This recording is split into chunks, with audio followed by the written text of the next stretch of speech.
नमस्कार मित्रांनो. आज मी तुम्हाला खोपोलीत घडलेल्या एका भयानक केसबद्दल सांगणार आहे. आता त्या दिवशी मला 2 व्यक्ती भेटायला आल्या. मी त्यांना माझ्या केबिनमध्ये बोलावून घेतलं. त्यांच्याकडे बघूनच वाटत होतं की ते सुशिक्षित असावेत.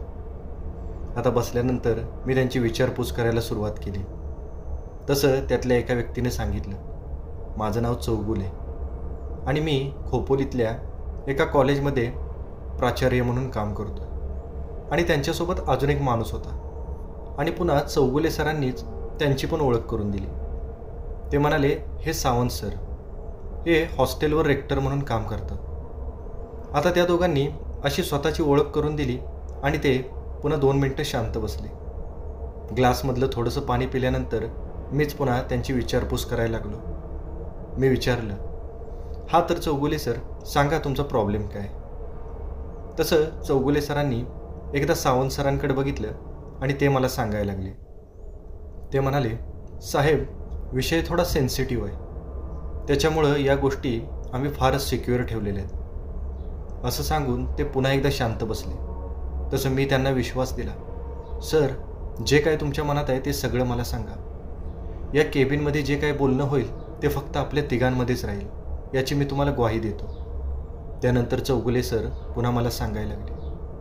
ते म्हणाले, सर, मागच्या 2-3 महिन्यापासून आमच्या हॉस्टेलमध्ये खूपच भयानक प्रसंग घडायला लागले. सुरुवातीला या गोष्टी कमी प्रमाणात घडत होत्या, त्यामुळं आम्ही त्या गोष्टींकडे जास्त लक्ष दिलं नाही किंवा आम्हाला त्या गोष्टीमध्ये तथ्यच वाटलं नाही. पण ज्यावेळी या भयानक गोष्टींचं प्रमाण वाढलं त्यावेळी आम्ही स्वतः दखल घेऊन हॉस्टेलवर जाऊन या गोष्टीची माहिती घेतली. आणि त्यावेळी जे सत्य आमच्यासमोर आलं त्यावर आमचा विश्वासच बसत नव्हता. पण जे डोळ्यांनी बघितलं होतं त्याला आम्ही नाकारू पण शकत नव्हतो. साहेब, आमच्या हॉस्टेलमध्ये रात्री एका मुलीचा आत्मा भटकतो. त्यामुळं हॉस्टेलमध्ये खूपच भीतीचं वातावरण आहे. आणि हा जो प्रकार आहे तो गर्ल्स हॉस्टेलमध्ये घडतो आहे. त्यामुळं मुली खूपच घाबरलेल्या आहेत. पहिल्यांदा आम्हाला 2-3 मुलींच्या अशा तक्रारी आल्या. त्यातल्या बऱ्याच मुलींचं असं सांगणं होतं की रात्री त्यांना हॉस्टेलच्या कॉरिडॉरमधून पैंजण घालून कुणीतरी फिरलेला आवाज आला. त्यांना वाटलं की दुसऱ्या रूममधल्या मुली वगैरे असतील, म्हणून त्यांनी बऱ्याच वेळा या गोष्टींकडे लक्ष दिलं नाही. पण रात्री 1 वाजल्यानंतर हॉस्टेलमध्ये हा पैंजणाचा आवाज नेहमीच यायला लागला. त्यामुळं हॉस्टेलमधल्या मुलींमध्ये याबद्दल चर्चा व्हायला लागली. पण सगळ्या मुलींचं असं म्हणणं होतं की त्यांच्यापैकी कुणीच रात्री 12-1 नंतर हॉस्टेलच्या कॉरिडॉरमध्ये फिरत नाही.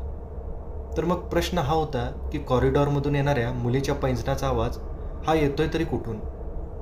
मुलींनी भीतच त्यांच्या हॉस्टेलच्या लेडीज रेक्टरला ही सगळी माहिती सांगितली.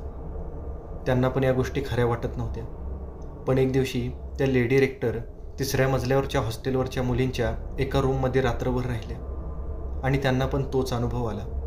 त्याही परिस्थितीमध्ये त्यांनी रात्री दार उघडून बघितलं, पण त्यांना कॉरिडॉरमध्ये कुणीच दिसत नव्हतं. पण त्यांना पैंजणाचा आवाज मात्र एकदम स्पष्ट येत होता. आणि याची माहिती त्यांनी आमच्या कॉलेजचे चीफ रेक्टर सावंत सर यांना दिली. आणि सावंत सरांनी पण मुलींच्या हॉस्टेलमध्ये जाऊन याची पाहणी केली आणि त्यांना पण अगदी तोच अनुभव आला जो त्या मुलींना आणि त्या लेडी रेक्टरला आलेला होता. त्यांनी ही गोष्ट गुपचूपपणे येऊन मला सांगितली.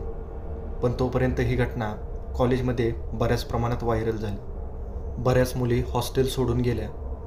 कोणी कॉलेज शेजारी रूम केल्या.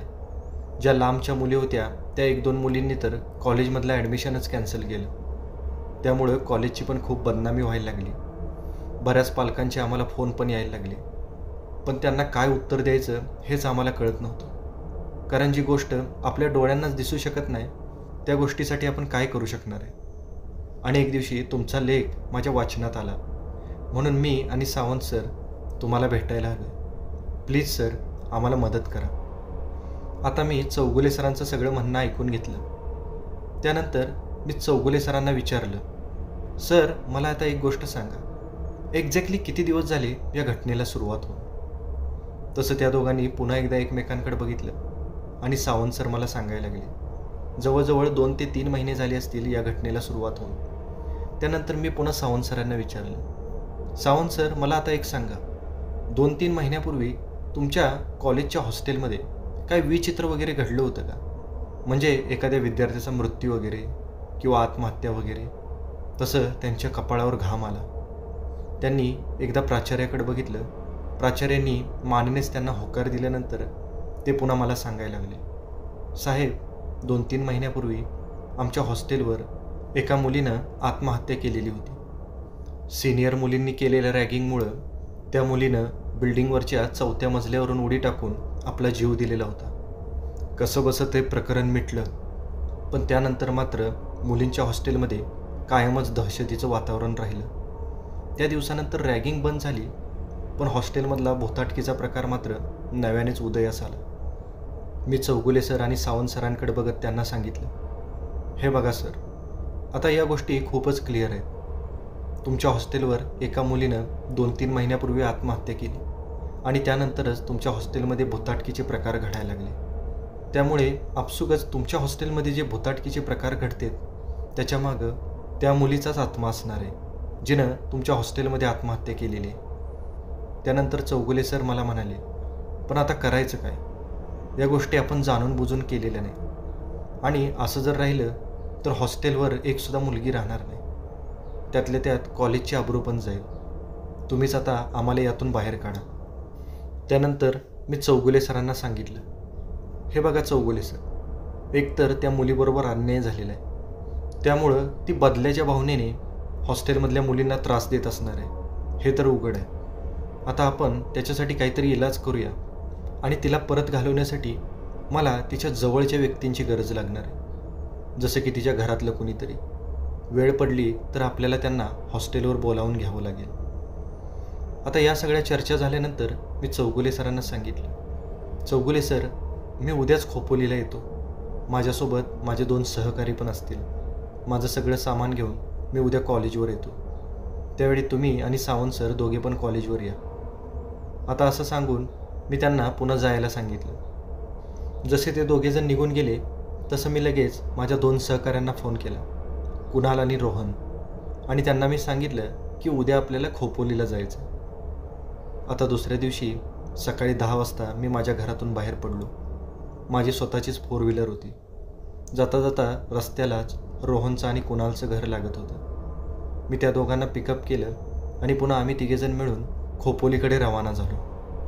आम्ही आता जवळजवळ 12:30 वाजता खोपोलीमध्ये पोहोचलो. चौगुले सरांनी दिलेल्या पत्त्यानुसार आम्ही पुन्हा खोपोलीतून राईट साईडला वळलो, कारण तिकडंच ते कॉलेज होतं. एका छोट्या डांबरी रस्त्याने थोडंसं पुढं गेल्यानंतर आम्हाला एक मोठं कॉलेजचं कॅम्पस दिसलं. आमची गाडी दिसल्याबरोबर कॉलेजच्या वॉचमननं कॉलेजचा गेट उघडलं. आत्ता सध्या सुट्ट्या चालू होत्या, त्यामुळं कॉलेजवर कुणीच नव्हतं. आम्ही आता आमची गाडी पार्क केली तोपर्यंत चौगुले सर आणि सावंत सर पळतच आमच्याजवळ आले. आम्ही पटापट आमचं सामान घेऊन गाडीतून खाली उतरलो आणि आम्ही कॉलेजच्या दिशेने चालायला लागलो. आता कॉलेजच्या मेन गेटमधून थोडंसं पुढं गेल्यानंतर आम्हाला कॉलेजच्या मागच्या बाजूला पण एक मोठं गेट दिसत होतं. त्या गेटने चौगुले सर आम्हाला मागच्या बाजूला घेऊन गेले, कारण कॉलेजच्या मागच्या बाजूलाच हॉस्टेल होतं. आता कॉलेजच्या मागच्या बाजूला गेल्यानंतर आम्हाला 2 हॉस्टेलच्या इमारती दिसल्या. आम्ही आता उजव्या बाजूच्या इमारतीकडे वळलो. कदाचित तेच गर्ल्स हॉस्टेल असावं. आता त्या इमारतीच्या मेन गेटमधून आम्ही आतमध्ये प्रवेश केला. ते हॉस्टेल एकदम चौकोनी आकाराचं होतं. मधल्या बाजूला मोकळी जागा होती. 4 मजली असं ते हॉस्टेल होतं. आता मी जसं त्या हॉस्टेलच्या इमारतीमध्ये प्रवेश केला तसं अचानक माझं अंग थरारलं. अंगावरचे केस उभे राहिले, जणू काही ते मला तिथे असणाऱ्या त्या वाईट शक्तीच्या अस्तित्वाची प्रचिती देत असावेत. आणि मी ज्यावेळी अशा भोताटकीच्या ठिकाणी जातो त्यावेळी माझं शरीर मला लगेच संकेत द्यायचं आणि या संकेतावरूनच मी ओळखायचो की नक्कीच त्या जागी काहीतरी वाईट आहे. आणि तसेच संकेत मला या हॉस्टेलमध्ये जाताना पण मिळाले होते. आणि आम्ही आता 4थ्या मजल्यावर जाऊन पोचलो होतो. 4थ्या मजल्यावर गेल्यानंतर चौगुले सर आणि सावंत सर मला S15 नावाच्या एका रूमजवळ घेऊन गेले आणि त्या रूमचं कुलूप त्यांनी उघडलं. त्यानंतर ते मला म्हणाले की तुम्ही इथं थांबू शकता आणि याच रूमच्या बाजूची रूम म्हणजे S16, त्या रूममध्येच ती मुलगी राहत होती जिनं आत्महत्या केलेली होती. तिनं आत्महत्या केल्यापासून या रूममध्ये कुणीच राहत नाही. आणि या S15 रूममध्ये राहणाऱ्या मुलींचं असं सांगणं आहे की हॉस्टेलच्या कॉरिडॉरमधून फिरणारा जो पैंजणाचा आवाज आहे तो शेवटी या रूमजवळच येऊन बंद होतो. कदाचित ती रात्री पुन्हा या रूममध्ये राहत असेल म्हणून आम्ही तुम्हाला त्याच्या बाजूचीच रूम दिली. आता आम्ही त्या रूममध्ये जाऊन आमचं सगळं सामान ठेवलं. रूममध्ये छोटे छोटे 3 बेड होते, बसायला खुर्च्या पण होत्या, टेबलं होती, पण तिथं सामान मात्र काहीच नव्हतं, कारण आता सगळेजण सुट्ट्यांना घरी गेलेले होते. आता चौगुले सर, सावंत सर आणि आम्ही तिघेजण त्या रूममध्येच गप्पा मारत बसलो आणि संध्याकाळी आपण कसं या कामाला सुरुवात करायची त्याचं प्लॅनिंग करायला लागलो. आणि मी चौगुले सर आणि सावंत सरांना सांगितलं की तुम्ही आता जा, पण येताना त्या आत्महत्या केलेल्या मुलीच्या घरच्या एका व्यक्तीला घेऊन या. तसं ते दोघेजण पण तिथून निघून गेले. आता आमच्याकडे बराचसा टाईम शिल्लक होता. आम्ही आता आमचं सामान ठेवून पुन्हा त्या हॉस्टेलमधून बाहेर पडलो आणि कॉलेजच्या मेन गेटमधून बाहेर पडून आम्ही जरा इकडं तिकडं फेरफटका मारून आलो. दुपारच्या जेवणाची सोय चौगुले सरांनी त्यांच्या घरी केलेली होती. ते कॉलेजजवळच राहायला होते. आम्ही तिथलं दुपारचं जेवण करून पुन्हा हॉस्टेलवर येऊन बसलो. एव्हाना 6-6:30 वाजलेले होते. दिवे लागण्याची वेळ झालेली होती आणि हॉस्टेलमधल्या सगळ्या लाईट्स त्या दिवशी ऑन केलेल्या होत्या, कारण आम्ही तिघेजण आज रात्रभर त्या हॉस्टेलमध्ये राहणार होतो. आत्ता आम्ही आमच्या सेटअपला सुरुवात केली. कुणाल आणि रोहन पटापट आमच्या बॅगमधले इन्फ्रारेड कॅमेरे जागोजागी लावायला लागले आणि त्यातले 2-3 कॅमेरे 4थ्या मजल्याकडे येणाऱ्या जिन्याच्या ठिकाणी लावला आणि 4थ्या मजल्याकडून टेरेसकडे जाणाऱ्या जिन्याकडे पण एक कॅमेरा मी आवर्जून लावला. त्यानंतर 2 कॅमेरे मी कॉरिडॉरच्या दोन्ही कोपऱ्यांना लावले.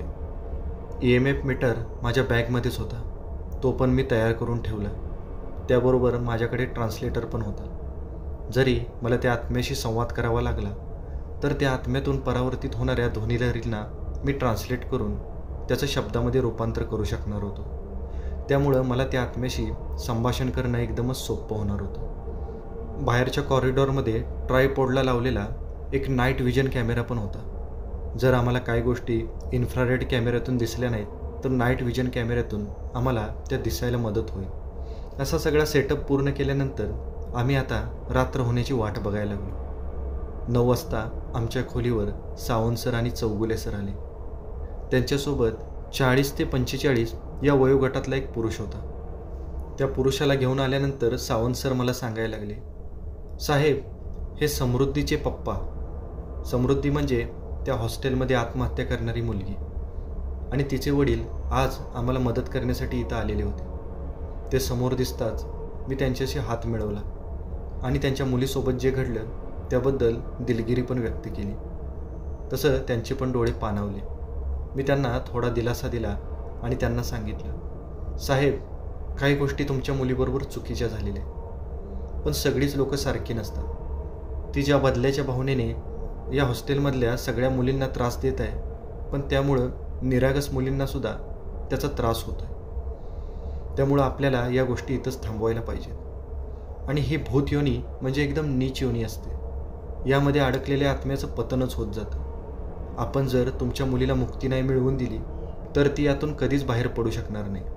तुम्हाला वाटत नाही का की तुमच्या मुलीला मुक्ती मिळावी म्हणून? आता मी असं म्हणल्यानंतर त्यांच्या खरी गोष्ट लक्षात आली आणि ते म्हणाले, नाही नाही, मला तसं अजिबात वाटत नाही. मला वाटतं की माझ्या मुलीला मुक्ती मिळावी. त्यानंतर समृद्धीचे पप्पा सावंत सर आणि चौगुले सर या तिघांना आम्ही कॉलेजच्या ऑफिसमध्येच बसायला सांगितलं. तसे ते तिघेजण हॉस्टेलमधून निघून गेले. बघता बघता रात्रीचे 10:30-11 वाजले, पण अजून तरी सगळं नॉर्मलच होतं. कोणतीही विचित्र गोष्ट घडत नव्हती आणि हळूहळू आम्हाला झोप यायला लागली आणि आम्ही हळूहळू पेंगत पेंगत कधी झोपलो ते आम्हालाच कळलं नाही. पण अचानक कसल्या तरी हालचालीनं मला जाग आली. तसा मी एकदम दचकून उठलो. मी भिंतीवरच्या घड्याळाकडे बघितलं तर रात्रीचे 1:45 वाजलेले होते. कुणाल आणि रोहन चांगलेच झोपले होते. तसं मला अचानक रूमच्या बाहेरच्या हॉस्टेलच्या कॉरिडॉरमध्ये कसली तरी हालचाल जाणवली, जसं की कुणीतरी पाय घासत चालत असावं आणि त्याबरोबर एक मंद मंजूळ पैंजणाचा आवाज यायला लागला. तो आवाज एकदम खराखुरा होता आणि तो मला एकदम स्पष्ट ऐकू येत होता. मी कान देऊन तो आवाज ऐकत होतो. त्यानंतर मी कुणाल आणि रोहनला उठवलं. तसे ते पण डोळे चोळत उठले आणि मी त्यांचं लक्ष त्या आवाजाकडे वळवलं. तसं ते पण कान देऊन तो आवाज ऐकायला लागले. आता आम्ही पटापट आमच्या लॅपटॉपवरच्या सगळ्या स्क्रीन्स ऑन केल्या आणि आम्ही बाहेरच्या कॅमेऱ्यामध्ये आम्हाला काही दिसतंय का ते बघायला लागलो. पण का कोण जाणे बाहेरच्या लॉबीतल्या सगळ्या लाईट्स आपोआपच बंद झालेल्या होत्या. खरं तर आम्ही त्या सगळ्या लाईटचे स्विच ऑन करून ठेवलेले होते, पण त्या बंद कशा झाल्या ते आम्हाला माहितीच नाही. त्यामुळं आम्हाला बाहेरचं काही स्पष्ट दिसत नव्हतं. त्यानंतर आम्ही नाईट विजन कॅमेऱ्यामध्ये बघायला लागलो, तर त्यामध्ये आम्हाला कॉरिडॉर एकदम स्पष्ट दिसत होता, पण त्या कॉरिडॉरमध्ये आम्हाला कोणीच दिसत नव्हतं. पण तो पैंजणाचा आवाज मात्र येतच होता. आता तो आवाज कॉरिडॉरमधून डावीकडून उजवीकडे आणि उजवीकडून डावीकडे असा फिरत होता. आवाजावरून आम्हाला जाणवत होतं की ती शक्ती त्या कॉरिडॉरमध्ये चक्रा घालते आणि जवळजवळ 5-6 चक्रा त्या कॉरिडॉरमध्ये घातल्यानंतर अचानक तो आवाज आमच्या शेजारच्या रूमजवळ म्हणजे S16 जवळ येऊन थांबला, ज्या रूममध्ये समृद्धी राहत होती. आणि 2च मिनिटात तो आवाज पूर्णपणे बंद झाला. तसं मी पटकन आमच्या रूमचा दरवाजा उघडून बाहेर गेलो. माझ्या पाठोपाठ कुणाल आणि रोहन पण आले आणि आम्ही S16 रूमच्या पुढं जाऊन उभं राहिलो. खरं तर त्या रूमचा दरवाजा बाहेरून बंद होता. त्या रूमला कडी घातलेली होती. मी आता पटकन कुणालला EMF मीटर आणायला सांगितलं. तसा तो EMF मीटर घेऊन माझ्याजवळ आला. मी तो मीटर माझ्या हातामध्ये घेतला आणि त्याची एक स्क्रीन मी रोहनच्या हातामध्ये दिली. त्यानंतर मी परमेश्वराचं नाव घेत अलगद त्या रूमची कडी उघडली आणि त्याचा दरवाजा आतमध्ये लोटला. कुर्र आवाज करत तो दरवाजा उघडला. आतमध्ये पूर्णपणे अंधार होता आणि मी आता हळूहळू पावलं टाकत त्या खोलीमध्ये गेलो. रोहन आणि कुणाल पण माझ्याबरोबर त्या खोलीमध्ये आले. मी आता माझ्या हातातला EMF मीटर ऑन केला. तसं मला त्यावर भरपूर प्रमाणात EMF फ्रिक्वेन्सीज दिसायला लागल्या. म्हणजे त्या खोलीमध्ये खरंच काहीतरी होतं आणि ते आमच्या आसपासच होतं. हळूहळू त्या खोलीतलं वातावरण खूपच विचित्र झालं. आम्हाला आता आमच्या आजूबाजूला कसली तरी हालचालसारखी जाणवत होती. आम्ही टॉर्चने सगळी खोली चेक करत होतो. त्या खोलीमध्ये बरंचसं सामान पडलेलं होतं, पण त्या खोलीतलं सामान हे धुळीने माखलेलं होतं, कारण 2-3 महिन्यापासून त्या खोलीमध्ये एकही मुलगी राहत नव्हती. मी पटापट टॉर्च रूमच्या प्रत्येक कोपऱ्यामध्ये फिरवत होतो, पण जसा मी टॉर्चचा प्रकाश त्या रूमच्या कोपऱ्यामध्ये मारायचो तसं त्या कोपऱ्यामधून काहीतरी सावलीसारखं अंधाऱ्या कोपऱ्याकडे पळत जायचं, जणू काही ते आमच्याबरोबर लपंडाव खेळत असावं. आम्ही बोर्डवरची सगळी बटणं दाबली, पण त्या खोलीमधलं एकसुद्धा विजेचं उपकरण काम करत नव्हतं. आता एक गोष्ट तर माझ्या लक्षात आली होती की ती वाईट शक्ती आत्ता या क्षणाला या खोलीमध्ये आणि मी आता तिच्याशी संवाद साधणार होतो. मी आता एकदम गंभीर आवाजात तिला विचारलं, कोण आहेस तू? तसं 1-2 मिनटं सगळं शांत होतं, पण पुन्हा अचानक वातावरणामध्ये कसली तरी फुसफुसाट जाणवली आणि कुणालच्या हातात असलेल्या ट्रान्सलेटरवर फ्रिक्वेन्सी जमा व्हायला लागली आणि तो ट्रान्सलेटर त्या फ्रिक्वेन्सीचं शब्दामध्ये रूपांतर करायला लागला आणि त्यानंतर तिथे एक शब्द तयार झाला, मी समृद्धी आहे. तसं मी तिला पुन्हा एकदा विचारलं, तू तर 3 महिन्यापूर्वी मरण पावलीस, मग तू इथं काय करतेस? तसं पुन्हा एकदा कसली तरी फुसफुसाट मला जाणवली आणि पुन्हा ट्रान्सलेटरवर शब्द तयार झाले, मला बदला घ्यायचा आहे. त्यानंतर मी पुन्हा त्या शक्तीला म्हणालो, हे बघ समृद्धी, बदला ही एकदम नीच भावना आहे आणि त्या भावनेमुळंच तू या भूतयोनीमध्ये अडकून पडलेली आहेस. तू यात न अडकता गती मिळव आणि मुक्त होऊन जा. तसं पुन्हा एक फुसफुसाट जाणवली आणि ट्रान्सलेटरवर शब्द आले, मी जाणार नाही. त्यानंतर मी माझ्या खिशातून फोन काढला आणि चौगुले सरांना फोन लावला आणि मी समृद्धीच्या वडिलांना रूममध्ये पाठवण्यासाठी सांगितलं. त्यानंतर 1-2च मिनिटात त्या खोलीचा दरवाजा उघडून समृद्धीचे पप्पा त्या खोलीमध्ये आले आणि जसे ते खोलीमध्ये आले तसं मला वातावरणामध्ये पुन्हा एक फुसफुसाट जाणवली. ट्रान्सलेटरवर पुन्हा शब्द गोळा व्हायला लागले. ते शब्द होते, पप्पा पप्पा.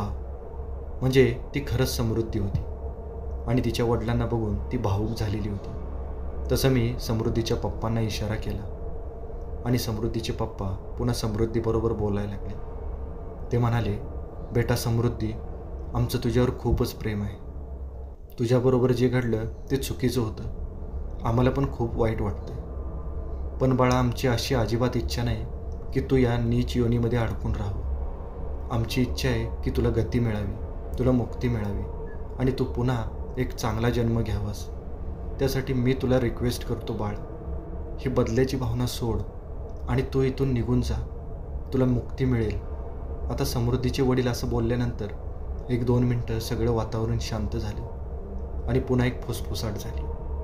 ट्रान्सलेटरच्या स्क्रीनवर पुन्हा एकदा शब्द तयार व्हायला लागले. पप्पा, माझं तुमच्यावर आणि आईवर खूपच प्रेम आहे. आता मी जाते, पण मी पुन्हा येईन.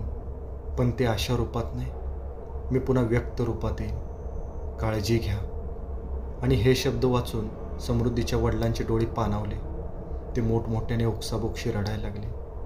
2 मिनटं वातावरणात पुन्हा एक फुसफुसाट झाली, कारण समृद्धी पण रडत होती आणि तिचं रडणं ट्रान्सलेटरने कॅप्चर केलेलं होतं. 5-10 मिनटं आम्ही सगळेजणच भावूक झालेलो होतो.